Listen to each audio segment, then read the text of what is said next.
Hello everyone, in this series of MCQs on DBMS, our today's topic is indexing. Our first question is, data which improves the performance and accessibility of database are called indexes, user data, application metadata, data dictionary. So indexes are used to improve the performance and accessibility. So correct option is option A. Next question is, fast access to data items can be provided through indices. Next question is, a clustering index is defined on the fields which are of type. This is a very important question जो exams में बहुत बार आता है, and we have to remember only two things. Whenever we talk about clustering index, first is non-key, second is ordering. Primary index में ordering भी होता है plus key होता है. जो हमारी की है उस पर बेस्ड इंडेक्स होता है. In case of clustering non key plus ordering. In case of secondary index और non clustering index it will be non-key and non-ordering. So for clustering index it is non-key and ordering. Next question is, indices whose search key specifies an order different from the sequential order of the file are called. Now file is not in order. अभी हमने last question में भी किया है, जब भी non ordering होता है it will be non clustered, और नॉन क्लस्टर्ड को हम सेकेंडरी इंडेक्स भी बोलते हैं. So it's correct answer is both A and B options. So that will be option C.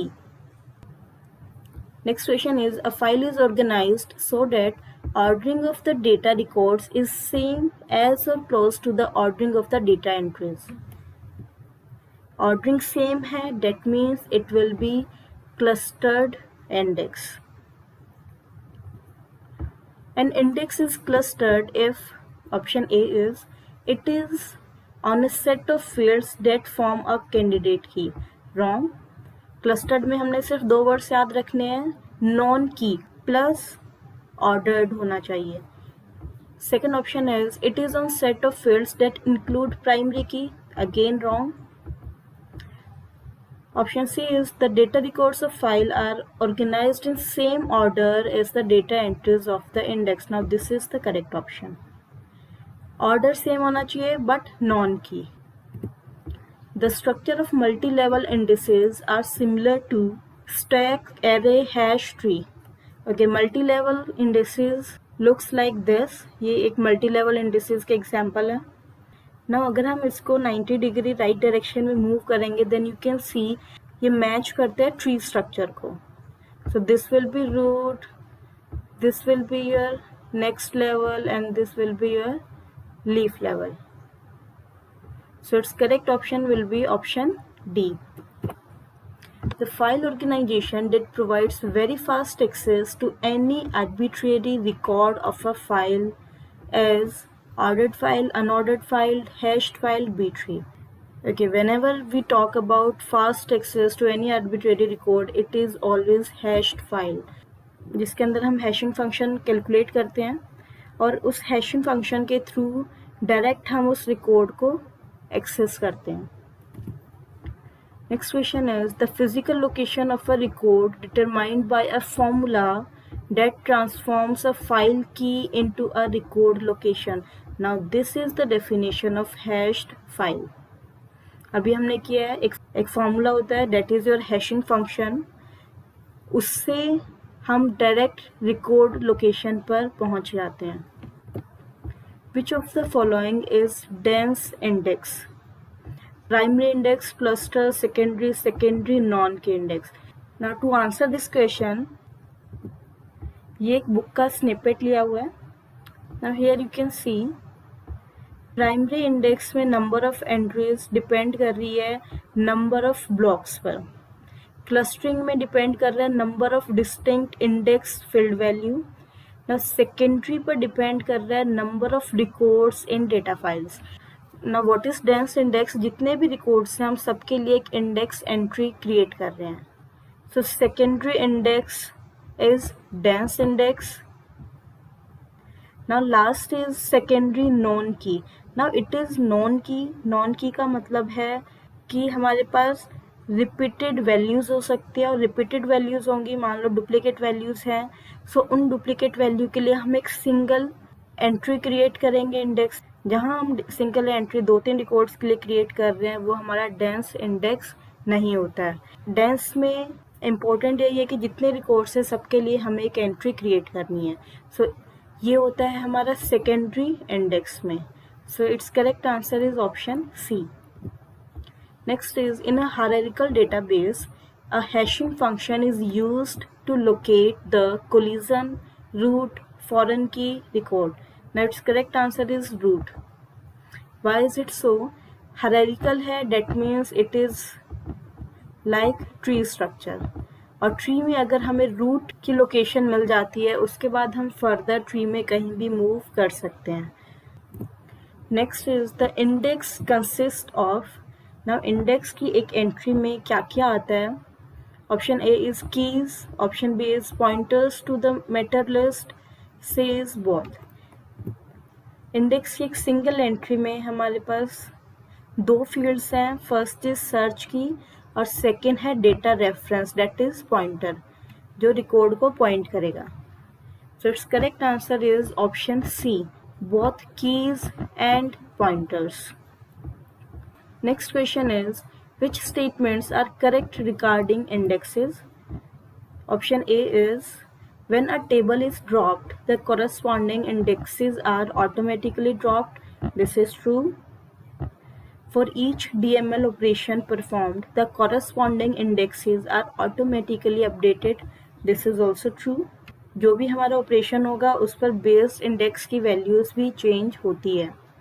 Next is, a non deferrable primary की और unique की constraint in a table automatically creates a unique index. This is also true. ये हमने keys पर जब MCQs किए थे उसमें भी एक क्वेश्चन हमने कवर किया था कि जब भी हम प्राइमरी की कंस्ट्रेंट लेते हैं उसमें ऑटोमेटिकली यूनिक इंडेक्स क्रिएट होता है। So for this question correct answer is option D. In the index allocation scheme of blocks to a file, the maximum possible size of the file depends on. Now you can see GATE 2002 में आया और फिर ये question repeat हुआ है net 2015 में। सो अभी ऐसा कुछ नहीं रहा है कि कुछ क्वेश्चंस है जो सिर्फ गेट में आएंगे या कुछ है जो नेट में आएंगे या PGT में आएंगे। सब जगह से क्वेश्चंस रिपीट हो रहे हैं, नेट के क्वेश्चन PGT में आ रहे हैं, गेट के क्वेश्चन नेट में आ रहे हैं। सो इट्स बेटर कि आप जितने भी क्वेश्चन है सबको कवर कर लें। Here our question is, in the index allocation scheme of block to a file, the maximum possible size of the file depends on. Now it will depends on the number of blocks used for index plus size of the index blocks. So correct option is option B. बस एक बार आपने read कर लिया ना आपको याद रहेगा ये question. The directory can be viewed as dash that translates file name into their directory entries. ये ट्रांसलेशन का काम हमारे सिंबल टेबल करती है। So its correct answer is A, symbol table. This is very good question. Given a block that can hold either 3 records or 10 key pointers, a database contains n records, then how many blocks do we need to hold the data file in the dense index? Now हमें store करने हैं n records और एक block के अंदर या तो हम 3 रिकॉर्ड डाल सकते हैं या फिर 10 पॉइंटर्स डाल सकते हैं। सो टोटल हमें n रिकॉर्ड्स स्टोर करने के लिए कितने ब्लॉक्स की ज़रूरत है? तो सिंपल क्वेश्चन है, n रिकॉर्ड स्टोर करने हैं, एक ब्लॉक में 3 रिकॉर्ड कर सकते हैं। सो नंबर ऑफ ब्लॉक्स हमें कितने चाहिए रिकॉर्ड्स को स्टोर करने के लिए? It will B n/3। Now जितने हमारे नंबर ऑफ रिकॉर्ड्स हैं उतने ही हमारे पॉइंटर्स होंगे। Why is it so? क्योंकि हम ले रहे हैं यहाँ पर डेंस इंडेक्सिंग और डेंस में अभी हमने किया है number of pointers will be equal to number of records. So n records है, डेट मीन्स हमें n पॉइंटर्स स्टोर करने हैं और 10 पॉइंटर्स के लिए हमें एक सिंगल ब्लॉक चाहिए। तो n पॉइंटर्स के लिए we will need n/10 blocks. So total हमें कितने ब्लॉक्स? n/3 प्लस n/10 दोनों को सम कर देंगे and its answer will be 13n divided by 30. That is option A. Database systems that store each relation in a separate operating system files may use the operating system's authorization scheme instead of defining a special scheme themselves. In this case, which of the following statement is false? Now, जितने भी relation है उसके लिए अगर हम एक separate file use कर रहे हैं and it can use authorization scheme जो हमारे ऑपरेटिंग सिस्टम की होती है, तो उस केस में हमारी कौन कौन सी स्टेटमेंट्स फॉल्स है? First is the administrator enjoys more control on the grant option. Now this is true, क्योंकि ऑपरेटिंग सिस्टम हमें जो भी ऑथराइजेशन स्कीम दे रहा है वो हम यूज़ कर रहे हैं.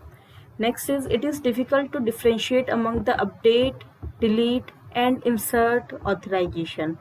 This is also true. Option C is can not store more than one relation in a file. ये हमें क्वेश्चन में गिवन है कि एक फाइल के अंदर एक ही रिलेशन स्टोर कर रहे हैं.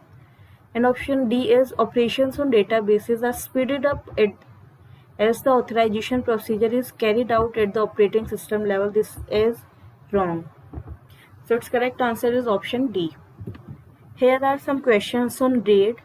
बहुत बार एग्जाम्स में आपको मेमोराइज ही करना पड़ेगा.